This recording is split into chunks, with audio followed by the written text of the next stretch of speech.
Hi, everybody. Before we get to another great interview, please help me out by subscribing. We would really appreciate that. Now, let's get to that interview. Hi, everybody. Welcome to another edition of Too Opinionated. Pretty excited today. I've got actor, musician, Braeden De La Garza with me. So welcome, Braeden. Hi, Michael. Good to see you. Yeah, I'm so excited to talk about the quest. But before we do that, tell me a little bit about what made you want to get into the entertainment business. How'd you go about that? Yeah, so I think it all really kind of started when I was younger. I was probably like 6 or 7, and I used to watch like daytime TV with my mom all the time. And I remember watching like Army Wives or something like that, and seeing like my age on the screen, and just thinking it was like the coolest thing that someone my age was in a TV show and was like becoming another person.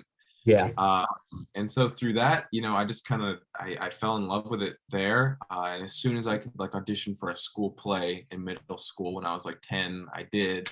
I didn't get into my first ever school play, but I kept auditioning and I did, all through middle and high school. I did theater, and then when I was probably 16, I started like sending myself out on auditions and submitting myself to anything I could find just locally down in Texas. Yeah, and it brought me here. Yeah, that's pretty great. Where did you grow up in Texas? I grew up right outside of Dallas in a town called Keller. Oh, very nice. Yeah. I'm a little bit familiar with Texas is so big. Yeah, it's if you say one of the small towns, you got to say what it's close to so people know where it's at. Exactly. I was telling them I'm from Dallas because everyone knows Dallas. Yeah. So I saw that you had a part in Run, Hide, Fight. Yes. Yeah, which I thought was really cool. We had Thomas Jane on the show last night. Wow. And he was talking about Run, Hide, Fight, and I was like, "Oh, I gotta check that one out." But then I saw today you were in it too. Yes, yeah. Run, Hide, Fight was actually kind of the first sort of big thing I ever did. And if you watch the movie, I mean, I have 6 or 7 lines, like I'm barely in it. But I remember that's a pretty good start, though. If that's one of your first things to get a handful of lines, that's not bad. Yeah, it was great. And I remember it was the first time I was kind of on a big, professional set. Yeah. And it was a great experience. One of my scenes is with Thomas, and that was great to work with him. Yeah, and that movie actually kind of started a lot for me because I met some people that got me in contact with the reps that I have now through that movie. Nice. So that movie will always be very like special thing for me because it kickstarted a lot of stuff. Yeah, that's pretty cool. I enjoyed Thomas talking with him. He did the entire interview smoking a pipe, and I thought, well, okay, that's pretty good.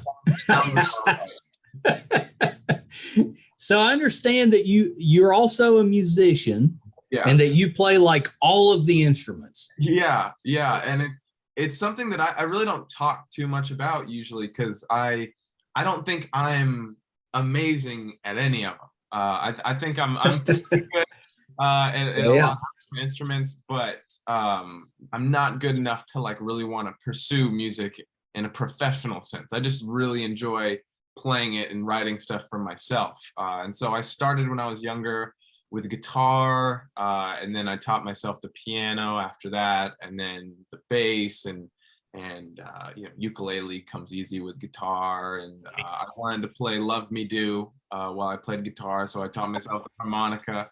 Nice. Yeah. Ukulele only comes easy with the guitar if you have a little bit of musical ability.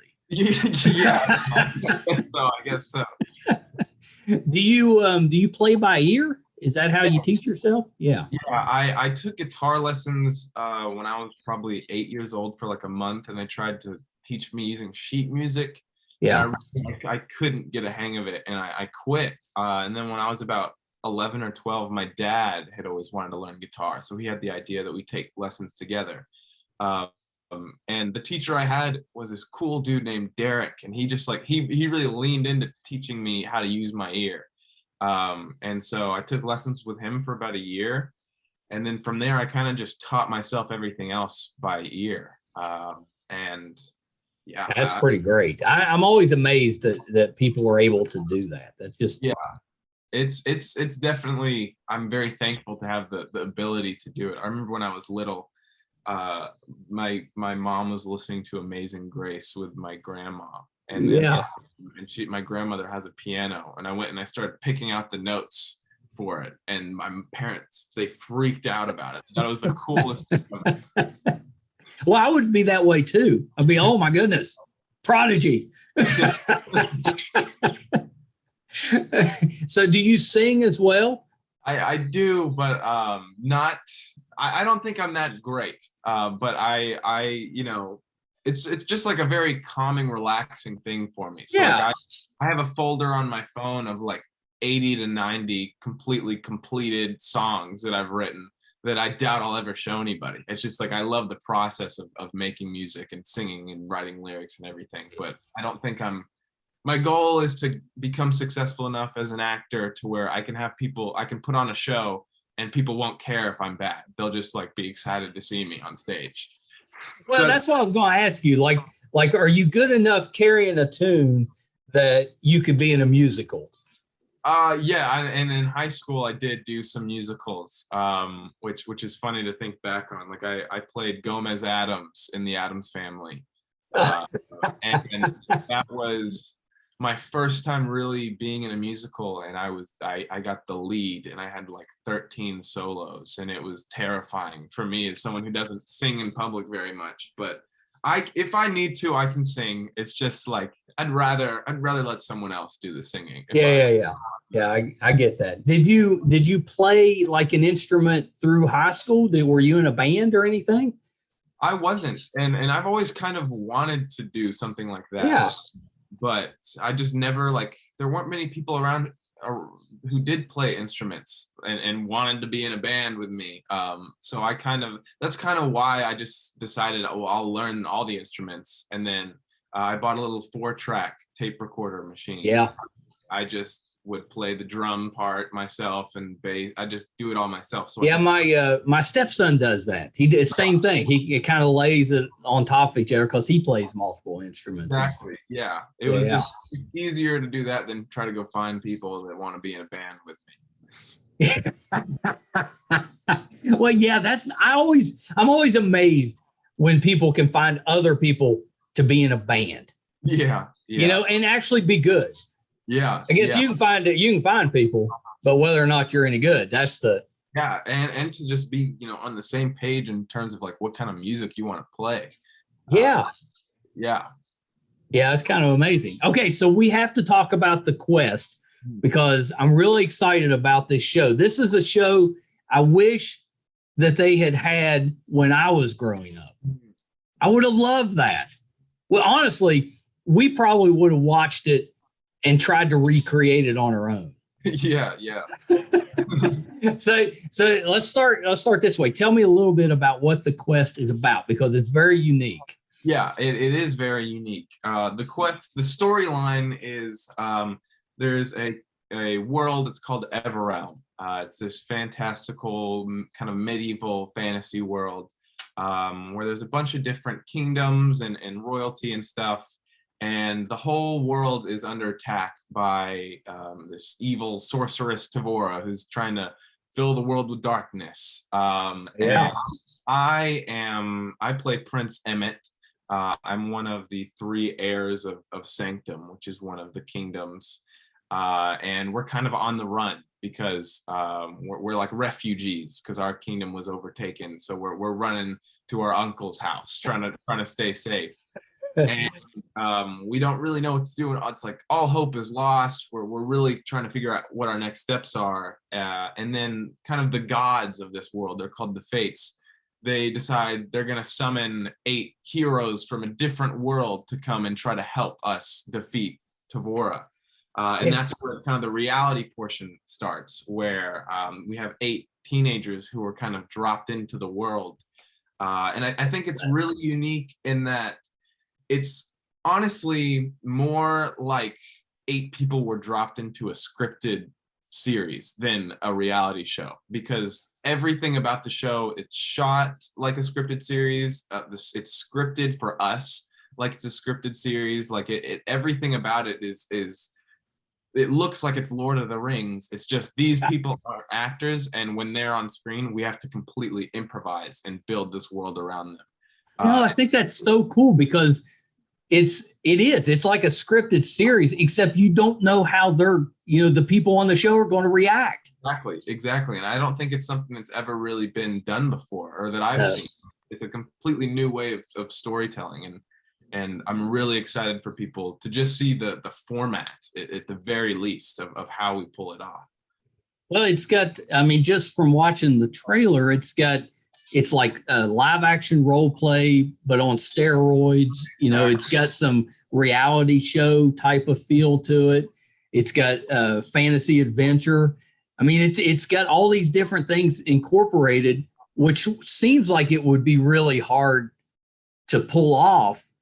Yeah. But it looks like you're doing it.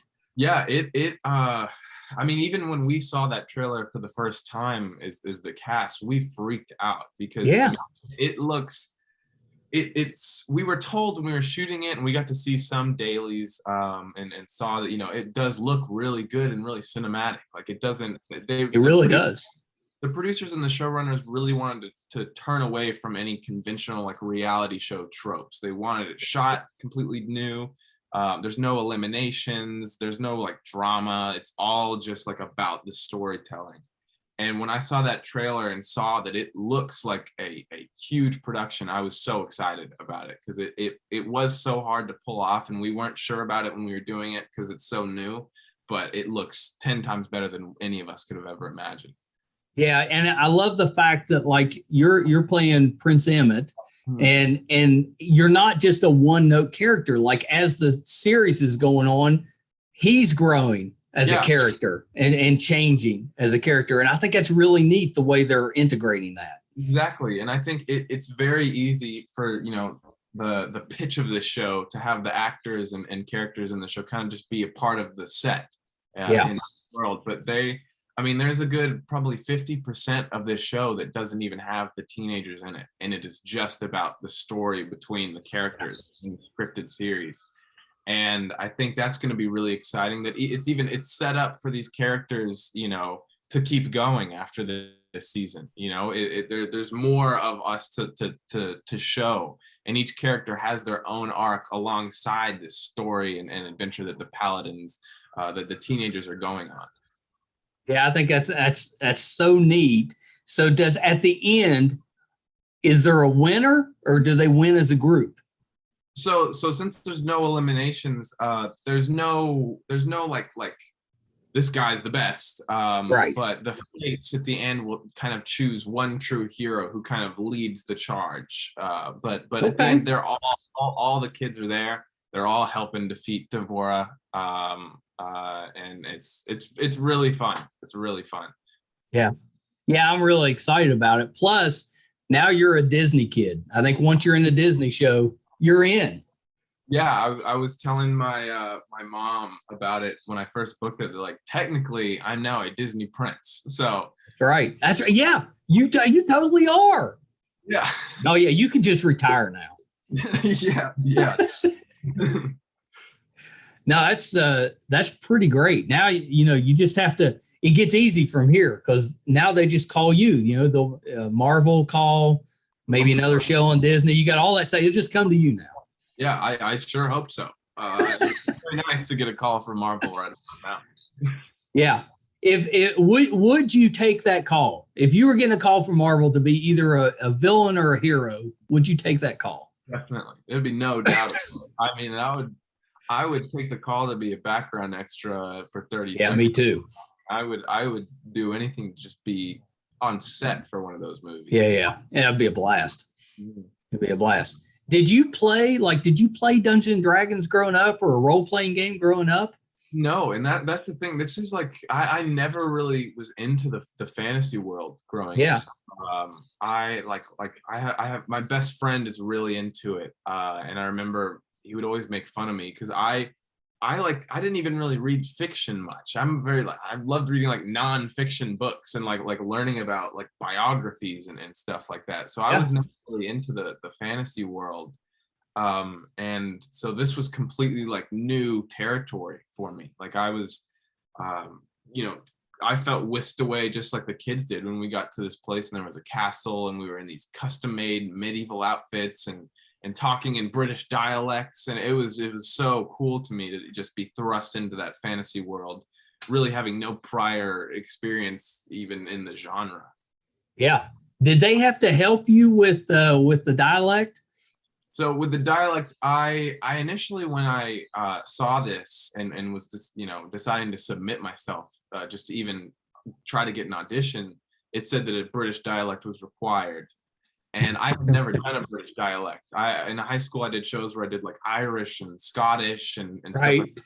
I never did British, and I initially was like, okay, I'm not going to submit for it. I can't do a British dialect. It's fine.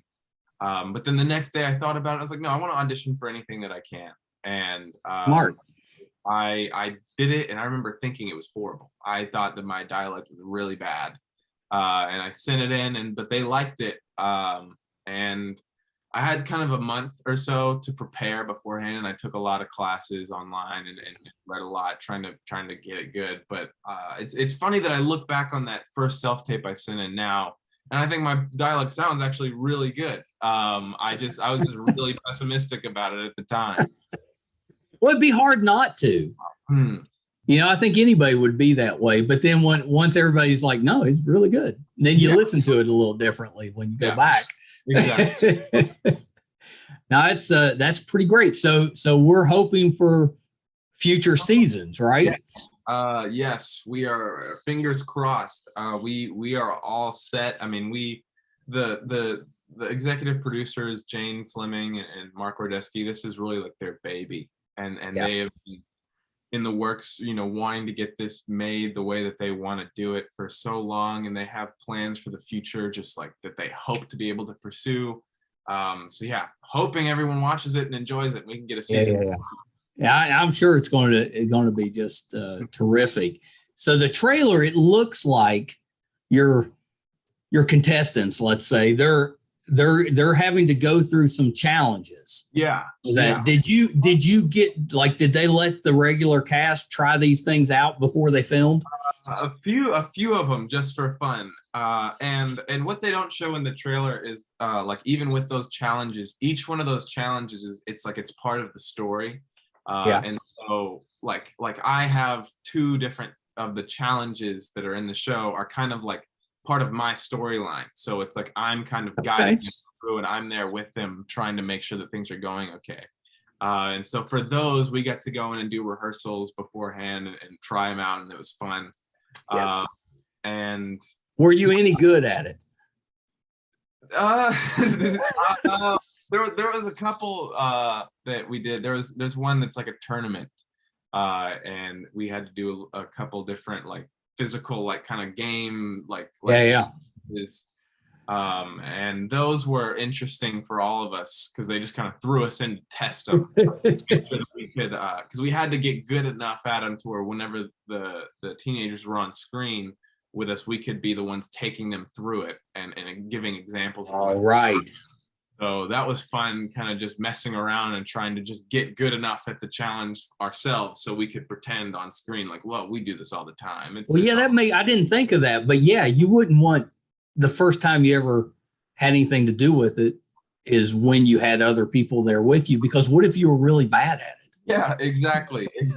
So we had stunt coordinators on there that were making sure we were good to go with all that kind of stuff.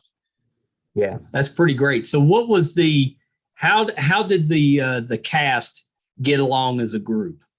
I thought we all got along really well.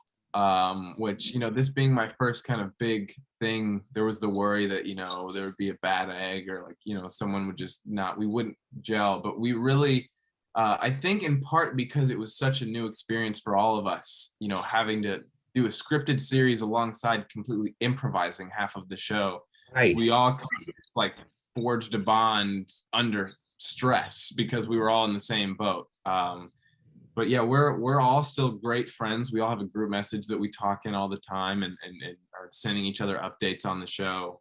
And we're all planning to, you know, get together for the premiere of it and have a But little you have party. to. Yeah, it's gonna be great. Yeah, I was going to ask if you had a group text, because you almost have to. When you're in a show, you got to have a group text. Definitely, definitely. Did you get any type of premiere event, or will you at the time? Are they doing something special for you? So for right now, there's nothing formal that I know of. I know COVID has kind of made doing Right. that kind of hard. But I think we're trying to get together just a thing of our own to kind of have a viewing party with some. You need to. Involved. Yeah. That'd be fun. Your parents aren't like rolling a red carpet out the door as you're walking to the premiere or anything like that. Not now, but maybe the next one is when they'll be proud enough to pull out the red carpet. Now, so I'm super excited to watch it. So when does the Quest premiere? Yeah, so it'll be coming out on May 11th. I believe it, you know, right at midnight. It'll drop, and it's going to drop all 8 episodes all at once, so you can binge. Bingeable. Yeah. Yeah, and it'll be really exciting. I'm excited to sit and watch it because I've only seen a little bit of it. You know, as the cast, we're excited to see it. Yeah. Have you ever watched yourself on screen? I have, and I do struggle with it. In Run, Hide, Fight, I remember that was my first time kind of really wanting to watch my work. Yeah. And I had the opportunity to. And my whole family was around, and we watched it. And as soon as I came on screen, I ran into the other room. I was like, I couldn't do it. I couldn't watch myself at. Which I've talked to a lot of my friends that are actors, and they're the same. It's just like it's hard to watch yourself because other people may think you're great, but it's just like I constantly am like, oh, I could have done that line better. You're critical. But I think with this, because it's so far removed from myself, and I'm excited to see some of the visual effects stuff. Which even that part of the show is huge. There is some crazy visual effects on this show. Like people are shooting fireballs out of their hands and Nice. Vanishing teleport. It's a lot of cool stuff that I'm excited to see as a viewer. Yeah. Well, and it's not like Disney is going to skimp on the special effects. It should be good. Exactly. Well, Braeden, thank you so much for taking a little bit of time. I'm so excited to watch the show. You seem like a very talented young man, and I can't wait to see what you've got coming up next. Oh, well, thank you. I really appreciate that. Yeah, yes, sir. So a couple of quick things before you go. So you mentioned you're working on something. Is there anything that we can kind of keep an eye out for? Yes. There is a show, and the show is called Cruel Summer. I know Cruel Summer. I'm not going to say what role I play in that show, but you may see me in Cruel Summer Season 2. You just might. And so that's really fun. I'm in Vancouver right now for that. And yeah, that's what I'm up to right now. Yeah. So we're friends with Nikki Bilderback that's on Cruel Summer. So we watch that one. So we'll be keeping an eye out for you. That's awesome. That's a good show. Yeah, it's been really fun so far. It's a good it's got that retro feel. Yeah. It's gonna be it's fun. It's really fun. Any idea when season 2 is coming out? I'm not 100% sure. I think they're hoping to get it out by the end of 2022, but who knows, you know? Yeah. Oh, that's exciting. Yeah, good for you. Okay, so the last thing, where can we find you on social media? Yeah, so on all my socials, it's the same handle. It's Braeden, Braeden DL Garza. And so Braeden DL Garza on Twitter, Instagram, everything. Yeah. I found you pretty easy. It comes right up. You're lucky enough. You've got a name that there's not a bunch of copycats. Yeah, exactly. So you pop right up. Exactly. You put in my name. There's like a billion. Yeah. Well, thank you so much, Braeden. This has been a blast. You have to come back. Maybe after Cruel Summer comes out, we'll talk some more.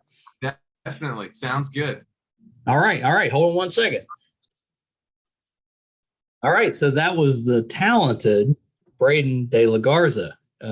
Really looking forward to watching him on The Quest. So make sure that you tune in May 11th on Disney.